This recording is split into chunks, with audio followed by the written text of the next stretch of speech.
Well, I just had a visit from my family's guardian. Well, actually, the visit isn't over. She's currently asleep in one of the guest rooms. Tomorrow, when I wake her up, I can only hope she remembers to wear a t shirt I gave her to wear.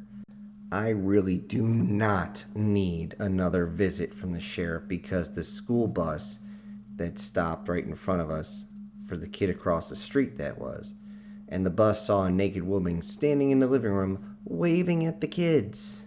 Ugh. That would have been much more difficult to explain if she didn't come out of the shower when the sheriff was talking to me and right past the doorway in order to get a clean towel. And when the sheriff couldn't pull his eyes away from her for even a second, but, well, I guess he understood the situation. At least he thinks he understands the situation.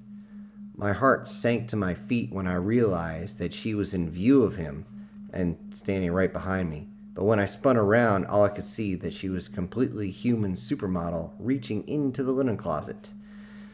I could have gone without her drying herself off while talking to him, but as long as things got settled, I wasn't going to complain too much.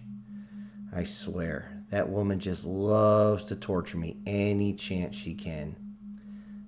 It gets really mad when she shows up to Netflix and chill.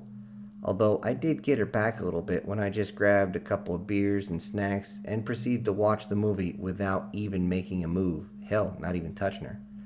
I could see on her face that, for a succubus, this was beyond frustrating. Don't get me wrong. Had she been human, I would have made a move during the opening credits. I mean, that lean, athletic form would make any man wonder how flexible she just might be. However, I know what would happen if I gave in to such temptations. It wouldn't matter what our deal is, I would potentially become her slave, manservant, whatever the hell you want to call it. I know she doesn't like taking slaves. It's not really what she does, but it's just not worth taking the risk. Last night we spoke about what we would have both been up to for the past few months while she was away. I've been pretty much focused on my work and, of course, my side jobs, so there really wasn't much to say outside of that.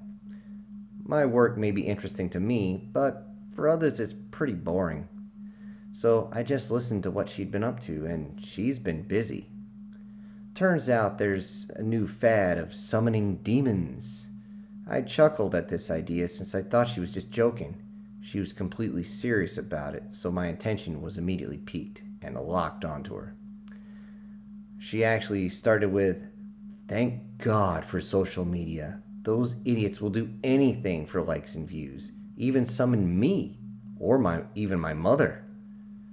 This one made me pause, since I knew she had been born a succubus, but nothing I had read about talked about their families. Hell, I didn't even think that this was the way demons were born. She told me that her mother was a much stronger succubus and had her father stay away a lot of the time, yet called him back on occasion for his, uses.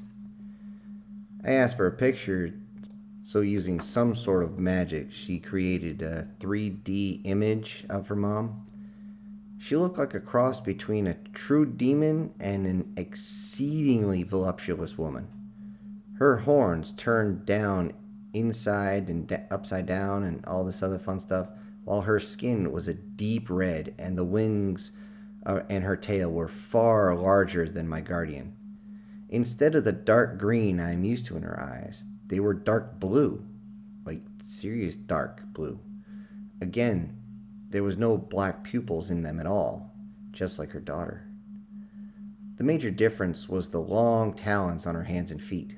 They looked like that of a predator that was used to dropping onto its prey and holding them down. I mean, this stood to good reason, I guess, when you think about it. We finished up talking about her mother and that "I would like you to meet her one day" line. That, oh boy, when she said that, that line made me a little bit unnerved. So I changed the subject back to the whole demon summoning. As it turns out, most people don't have the slightest idea how to do it. Just like reading a certain chemical reaction to make a product, You need to have all the right elements in place, or else the summoning just doesn't work. Usually, demons can hear the summons, but if not done right, they don't have to answer. When they do, it's almost always in the wrong type of demon. She told me how she got summoned to a location where a young woman was trying to contact her father that had passed. When I asked her what she did, she responded with how she made the woman feel better. Okay. Though when I shook my head, she told me that she just kneeled down next to the woman and held her. Since it was an incomplete summons, the woman couldn't see her, but she could hear the breathing and, of course, feel the hug. I asked, then, was it? And got a response, that was enough. I snacked on her emotion and she left off, and it was so sweet, I didn't want to sour it. I left that one alone right there. She brought up how, when done right, a summons can suddenly yank a demon out of whatever they're doing at that moment. It works for angels too, believe it or not. This is pretty much the reason why so many are pissed off when they arrive. I did have to chuckle a little bit about that, seriously, who would want to be taking a dump and then all of a sudden reappear in someone else's house? The one that made both of us laugh out loud was some rich kid wanted to summon a demon to take out his parents so he could inherit the estate at a young age. The moron ended up summoning two incubus that demanded payment. I asked, they didn't. She smiled and said, you bet his ass they did. While trying to keep my dinner down at that mental image, I asked her how she knew. As it turns out, she was summoned as well, along with 5 other demons of different characteristics. The incubus were of the highest level of that group and would have been able to tear everyone else to pieces that tried to stop them. So they had little choice just to sit and wait till everything was finished. Once the 2 were done, they said they would take good care of his parents before moving along. 3 of the demons were the type that wanted to make a deal with. To no surprise, he was in no shape mentally to make any sort of deals. Definitely had to change the subject after that one. She would tell me more later, but those really get messed up. So we reminisced on what she had done to help the family. I had to open a bottle of wine before she started since I had run out of beer in the fridge. Yeah, I'm not a big drinker. Sue me. Where we talked about how my niece used to drive way too fast. For months I had told her to slow down, but she didn't listen. Come on, she was a teenager. Though one day she was about to back out of her parents' driveway and saw my guardian sitting in the back seat of the rearview mirror. I would have almost paid to see the shocked look on her face at the moment she looked in that mirror. She told me that after the shock, she moved into the front seat and told my niece that she would get hurt if she drove so recklessly. Then again, tell a teenager she's doing something wrong and watch the explosion happen in slow motion. When my niece told her to go away, she did, only to appear again when my niece was texting while driving. She screamed at my niece, "Look out!" And that caused her to look up and see she was about to drive into an intersection. By the way, she was about to run a red light, too. When the car screamed to a stop, she missed being hit by a dump truck barely a few feet away. When I was in South Korea, we called those things Terminators for good reason. The only difference between here and there is that over here, drivers will actually stop after the collision to see if you're okay, or even in one piece. I remember the call vividly as my niece was explaining what had just happened. Since she was closer to my place, she ended up spending the night. In fact, both of them stayed together here all night. I tried to comfort her, but my niece was still shaking as she tried to go to sleep. I guess holding on to a supermodel with wings helped her because she was back to herself the next day. By then, I had set up her phone to send one of those automated messages telling people to text later while she was driving. I'm sure she got plenty of shit from her friends about the new standard on her phone, but at least she didn't have to worry about crashing through an intersection again. As a thank you to our guardian, I spent a lot of money and cooked her absolute favorite meal. Well, cooked it as in relative terms in this case. A 42-year-old bottle of wine, raw oysters, a really exotic salad with things I wouldn't even have thought of, the best and finest steak I could get covered in truffles and artichokes, charcoal grilled while basted in honey, and for dessert, the richest chocolate cake I could make with a cinnamon latte for a drink. It didn't take much research to find out why she enjoyed this meal. I mean, I would like to say the evening ended there with us curled up on the couch watching Deadpool, of all things, which she loves, and slowly falling asleep as I held onto her. I really, really want to say that, but the tapping on the window made me awake in a fraction of a second. When I raised my head up, I could barely see anything due to the fact that the TV was the only source of light. However, it wasn't the only one on guard now. My guardian had her eyes locked onto the window when I turned to look at her. Without thinking too much, I got up and walked to the shelf on the wall furthest from the window. The tapping continued as I reached up and touched the hidden switch on the shelf. It dropped open and exposed my Thompson M1. Without hesitation, I swung it around towards the window, placing it tight into my shoulder and pulling back the bolt, making it ready to fire. This didn't stop the tapping, but it did bring a kind of laughing from the outside. Not a belly-type laugh, but more like a deep chuckle. It was creepy. It kept going on until I reached into the compartment where the submachine gun was and pulled out a small note that I had taped to the top. I held it up and the laughing immediately stopped along with the laughing. The guardian actually went pale as she read the message on that piece of cardboard I had written, "Consecrated silver bullets," big enough to be read with ease from the window. With my finger on the trigger, I moved across the room to the front door, right next to the large window. Through my training, I had kicked in fully and still moved slowly and carefully as I reached for the light. I didn't reach for the switch to turn on the living room lights, but instead reached for the switch to turn on the porch light. When I did, I saw something I just wasn't expecting. Standing on my porch was a dragon. A freaking dragon. It was a full dragon man hybrid anthropomorphic of something of sorts. Now, this was a little difficult to describe, so bear with me. The head was almost fully reptilian, like you would think of a dragon in the movies, and it was bowed down a little bit with seeming green type cat eyes and what seemed like smoke coming off its nose and ears, at least where the ears should be. I couldn't see any. Its neck wasn't much bigger than a human's, and its shoulders looked mostly human. Well, they did if you discount the scales that seemed to cover about 60% of them. The musculature of the chest and arms was an amalgamation of human and reptilian, with 5-fingered claws for its hands. It was clear that it held kind of an 8-pack set of abdominal muscles, which made perfect sense when you realize that its torso was a bit long for its size. The legs were an amalgamation as well, yet the strength of them could clearly be seen as they almost seemed to flex as he stood looking at me. His feet were not set up like humans, but instead adjusted so that they almost looked like he was standing on his toes.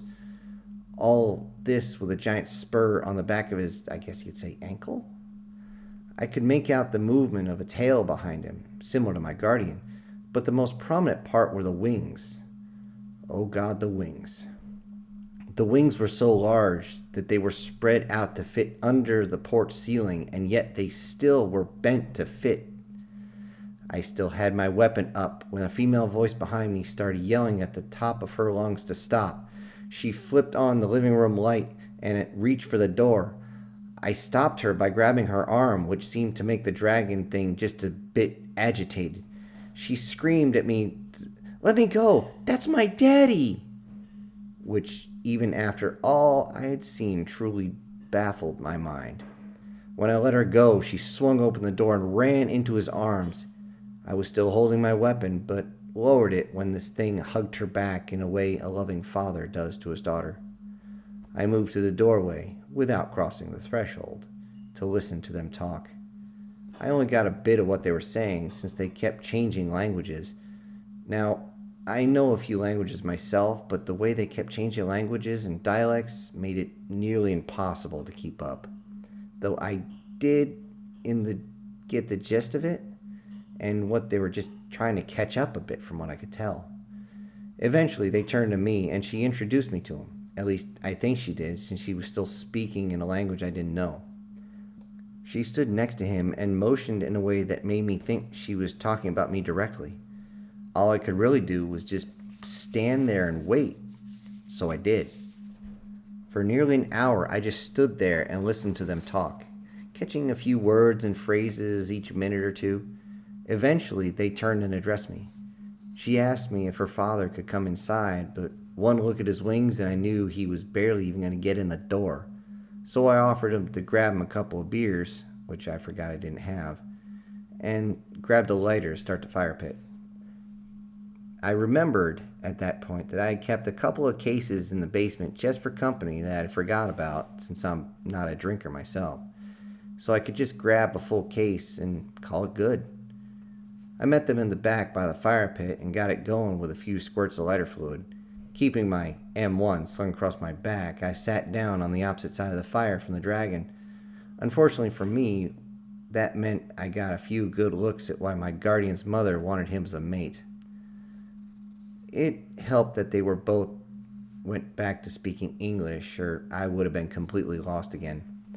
The dragon asked me about myself and what I had planned. I didn't get what he was talking about, a future relationship with his daughter, until 10 minutes later.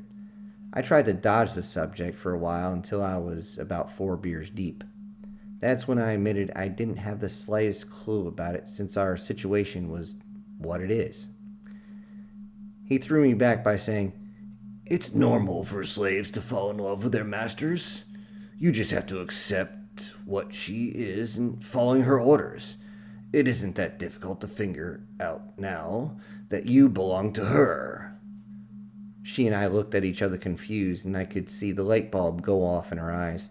She turned to him and told him of our situation, and I could see the anger coming from him. I know that look and that posture of a man. This was the look of a man that was on the verge of doing something really stupid. When she finished, he turned to me and got to his feet. Without hesitation, I pulled the weapon from my back and aimed it at his face. The safety was off, and my finger was on the trigger. He looked at me and saw the conviction in my eyes. That is when he smiled and said, "I like this one," before sitting back down.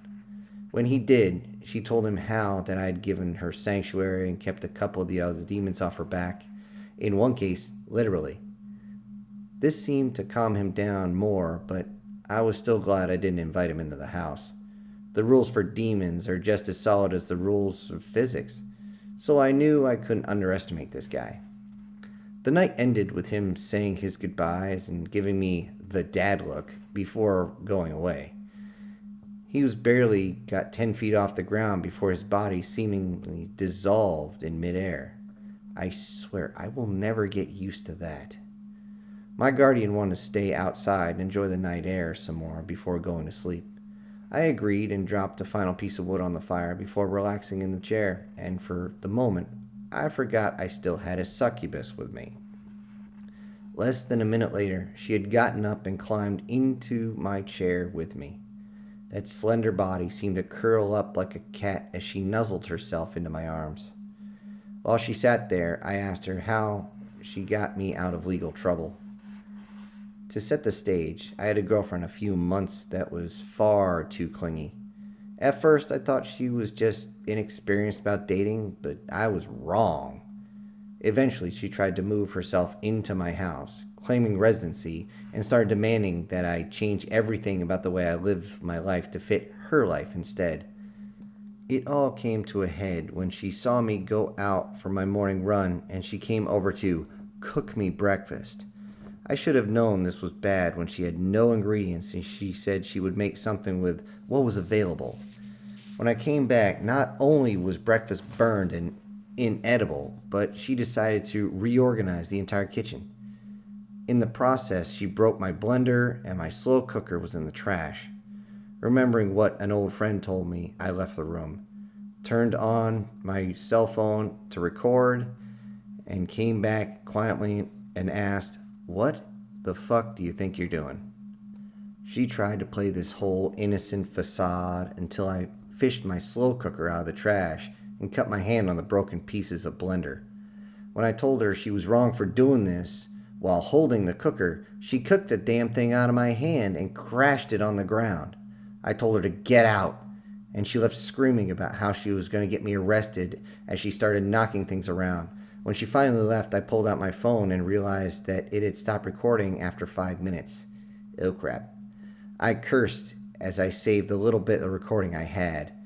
When I turned it off, I asked, "So, how long have you been watching?" Without skipping a beat, my guardian said, "Oh, I wouldn't miss this moment for anything," as she grinned and walked over in front of me. Her grin faded when I told her that if the crazy bitch calls the police, then I would be arrested and charged without evidence. She was confused because justice is done differently where she comes from. Realizing this was serious, she asked if I request assistance from her family guardian. Of course, I said yes, but when I asked how, she just laughed and told me to log onto my ex's live stream. I did, after making throwaway account, of course. I got one hell of a show. Now, if you don't know what to look for, you miss what's going on. But the simple version is this. As she ranted about how bad I was, she began to tell about what happened. Now, after she said the words, "He walked in the room," everything was wrong. As she talked about items kept moving, falling, or blowing across her closed room. At first, she barely noticed things like her lamp moving down on its own, which she must have thought was a loose screw or something. However, things kept ramping up every time she started talking. While this was going on, I could see the shapes moving around, and yes, that was plural. Watching in amusement as they did things to blow her ear, knock items off her dresser, and slowly open the closet door. Now, they didn't do anything too crazy, or else she would have just turned off the stream and left. They played it smart, and soon, when she was in shock just enough, they moved on to phase 2. I saw shapes get close to her, and I started to laugh. I knew that look in her eyes. That was the look she got when somebody went south of 8 Mile on her. She said her goodbye on the stream and thought she had turned it off. I didn't know if they had messed with her side of the screen, but the rest of us still had full access as the shorts came off immediately. Pretty soon, the top followed, and there was a breaking of tons of rules for the site she was on, which was a gaming site, by the way, and I could see several shapes and positions that made her noise levels, shall we say, appropriate. Needless to say, she was banned for life after that, and I dropped off all her stuff to her apartment right before getting a restraining order. Holding my guardian in my arms as she described getting the incubuses, yes, more than one, and getting them to go full hog on my ex during the day was interesting. Like I said before, they all have rules they need to follow, and working in the daylight without a summons can be an issue. The incubus agreed because they knew I had my guardian's back, and she told them that they could drain this crazy lady dry since she was just not a nice person. That was why that bitch collapsed on the floor once everything was done. Suddenly makes sense. I would have to thank the incubus, if I ever see him, for getting me out of a lot of trouble. After doing what they did, she must have been asleep a full day, which gave me enough time to pack all her things, drive to the police station, and the town hall. By this point in the night, my guardian was getting a little too tired to stay awake, physical properties and all, as she was still in the physical plane. I picked her up and placed her in a chair while I took care of the fire. At first, she wouldn't let go, so I slipped out of my t-shirt to put it on her. I don't know if it was the residual heat or the smell, but she seemed interested and relaxed a bit and allowed me to take care of the fire. After pouring the last of the beer onto the flames and putting the flames out, of course, and I turned back and couldn't believe how cute this demon looked on my shirt, just curled up like in the chair like a cat. I chuckled before picking her up and carrying her into the guest room. That damn tail wrapped around my arm while I carried her inside, and I had to be careful to peel it off my arm before I could put the sheet over her. Now here I am, writing down my time with her since I don't know if I will be around much longer. What I didn't tell them is that I could understand some of the conversation between her and her father. There was something happening on the other side, and it was something strange on the other side of the veil. It's difficult to describe in detail, but there's something going on. Something is drawing demonic beings into a confrontation between different higher ranking demons.